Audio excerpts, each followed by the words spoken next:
welcome back to my channel. I want to talk about David and Aaron from the first episode of Inmatetoroommate Season 2. So David is a social studies teacher, and he's very passionate about prison reform, and he literally lives, eats, and breathes prison reform, and he aspires to help inmates and help take them in once they get out of prison. So he decided to seek out an inmate to help out, and that's when he met Aaron. And him and Aaron have had a few exchanges, but they really don't know each other on a deep level like that. David definitely seems like an interesting character. He kind of has a little bit of a lisp, and he has this really loud, obnoxious laugh where he throws his head back and opens his mouth all wide, and he's super animated. He reminds me of one of the kids from high school that when it was lunchtime had to run full speed down the hallway and be the first in the lunch line. And David kind of seems like a loner. He invited one of his friends over, and I guess it was like one of his teaching mentors. And she's an older lady, probably like 20 years older than him. And she was talking to him about Aaron's release, and she's like, well, what do you know about the guy? And he's like, well, nothing really. And she's like, well, do you know what he's at least locked up for?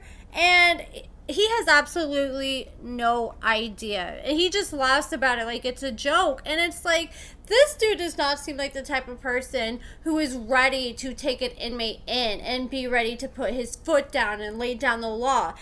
Even though David doesn't know Aaron's charges, A&E knows his charges, and they showed a picture on the screen, and it said that he has served 25 years, and he was arrested for first-degree sales of controlled substances, theft, drug possession, and evading arrest. And that is a lot of time in prison. I'm sure he's pretty institutionalized at this point. Aaron has a few daughters, and when he gets out of prison, he wants to try to get reunited with them. So at least he has some good goals. But after David's friend left, he finally packed up his car and drove down to get Aaron from prison. And this man really does not know what he's getting himself into, let's be honest. And he finally pulls up, and Aaron comes out. And the way David was looking at Aaron, he was looking at him like he just wanted to eat him up. I think David is wanting a boyfriend, not just a roommate out of this, because he was eyeing Aaron up and down. One of the first things he said to Aaron when he got out is, oh my God, you're so much taller than I thought. Oh my God. And he kept just saying it over and over again and obsessing over it. And he was even starting to make Aaron a little uncomfortable. I don't know, I'm not gonna lie, I was a little scared for Aaron. Like, I'm afraid he's gonna go to sleep one night and he's gonna wake up because he feels something while he's sleeping, and when he wakes up, he's gonna look behind him and find David right behind him, like spooning with him. It definitely had me second guessing David's real motives. And Aaron was ready to get away from the prison. He's like, look, I've been here long enough. Let's go ahead and hit the road. And David was like, okay, no problem. Let me go get the car. And he just goes running full speed, flailing through the parking lot to go retrieve his car and bring it back to Aaron. At least, you know, Aaron didn't have to wait long because David was in a big hurry for him. But even Aaron was like, man, this guy's a little weird.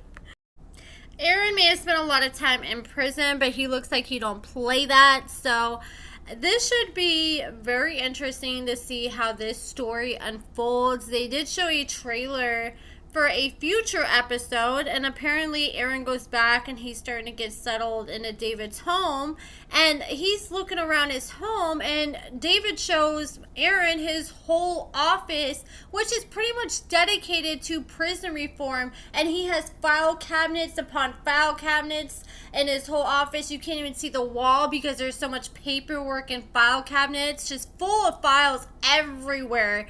And he said this man is purely obsessed with this, and I did not realize how big the situation was. And now David is trying to talk Aaron into interviewing other inmates with him so they can move more inmates in. Like, he's trying to make his house into like a whole halfway house. And Aaron is definitely scared because he's doing good from what it looks like in the trailer. I may be getting ahead of myself, but he's like, everything's going good so far. Why would we ruin that and risk bringing someone in that can cause trouble and may not be doing so good?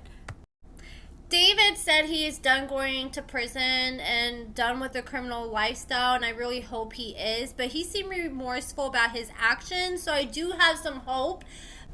It seemed like when they showed the trailer for the rest of this season, it looks like David and Aaron has some of the least amount of drama compared to other people, and I think that David probably is having everything go so smooth with Aaron that he thinks that's going to be like that with all inmates. And I think he's really getting ahead of himself and not fully prepared and seeing the full scope. Like, he could move the wrong guy in and he just starts stealing from everybody in the house, and then what? What's David gonna do? I don't think he's fully prepared for that at all. And he may move the wrong guy in and look at him the wrong way, and the guy could beat him up. And I don't think David is fully understanding like how dangerous some criminals are, especially when you do not do your due diligence and look into their background before deciding to move them into your home. Like I said, I feel like some people are built for this. I do not feel like David is built for this. Maybe I'm getting ahead of myself. Like, just imagine if he would have got Mark instead of Annalisa and Beta. He would have not known how to handle Mark. Like, imagine Mark having 3 girls show up to his release and David just sitting there. David probably would have got jealous.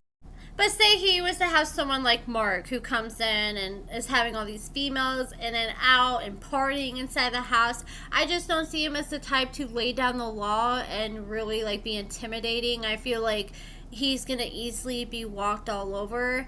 And I feel like if like Mark was the inmate in this situation with David, if he probably caught Mark partying with somebody, he would probably just join the party. That's what it seems like, instead of stopping it.